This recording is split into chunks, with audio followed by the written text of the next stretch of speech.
Govind, good afternoon. Well, the country's eyes are on the capital as we anticipate a consolidated plan from government that will map out how South Africa is going to weather the storm or the fallout, the social, the economic and the health fallout of COVID-19.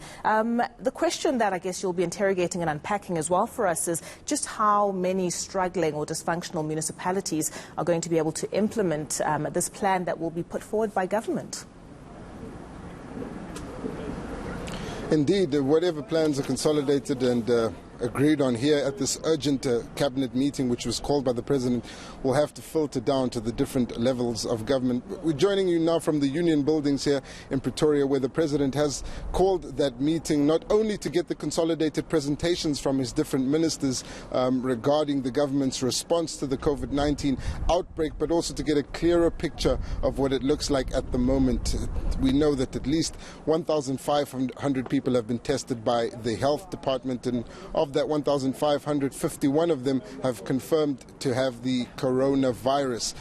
But we also know that there are different sectors of society that are panicking at the moment. There are big questions being asked about whether or not we should be conducting mass testing and whether we have the capacity to do so, and whether schools should be closed. At the moment, it seems the decision on schools would be rash, and we really need to hear from the Minister of Education on whether or not the coronavirus does affect pupils of which age. But there is a consensus that mass testing does need to happen. In other countries where it's happened, we've seen the rate of infection flatline because of the proactive response taken by the government, and that's what South Africans are looking for here, for the government to take decisive action, and that's of course what we hope the President will be announcing after the special sitting. But I'm joined here by political analyst and ENCA anchor Karima Brown to talk a little bit about the President's priorities, his need to take decisive leadership, but whether we'll see any of it filtering down to the local government level. Karima, let's begin in the capital city of Tshwane, which is currently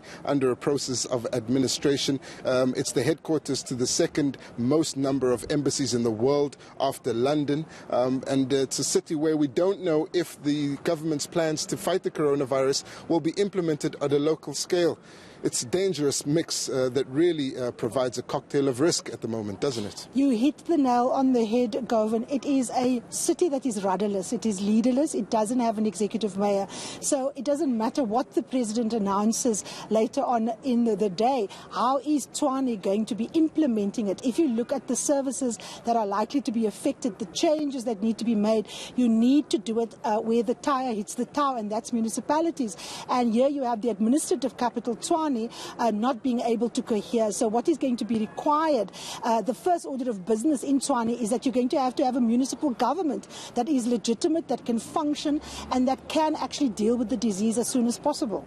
And we look at other cities as well, such as the Western Cape, where there is a different government in power, and cities like Nelson Mandela Bay, where there is a coalition council in power. How do you think the dynamics between these different parties would affect the government's ability to implement their response efficiently?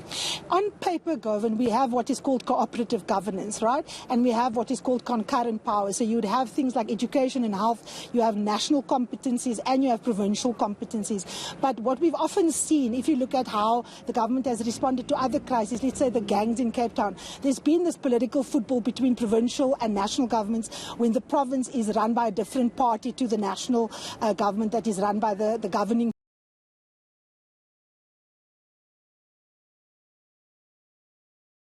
brinkmanship aside, because we cannot afford for the politicians to bicker with each other at this point in time. We have to agree on very important things. If you look at a place like Gauteng, for example, it has the highest number of cases so far. We have an administrative capital that doesn't have a government. We have the city of Johannesburg, the richest one in the continent, that barely manages to function after the coalition government came to halt. And then, of course, Nelson Mandela Bay, the psychological heartland, if you like, of the governing party, also in a mess. So we are expecting, South Africans, I think, are expecting that their political leaders across parties need to cooperate and that the President needs to lead.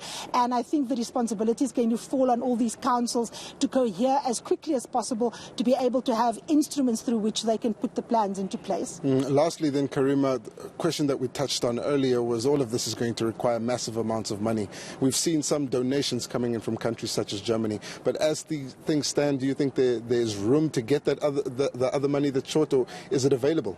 Well, I have been speaking to people in the Treasury, and from Friday onward, I know that Treasury officials have been looking at the cost of testing kits. But as you know, we have already got a shortfall. We had a very, very difficult budget with growth forecasts downgraded, and of course also that public sector wage cut. So we are in a very tight spot. So I think monies are going to have to be raised from foreign countries, but also I think from our business community. And of course, we have to look at redirecting and reprioritizing some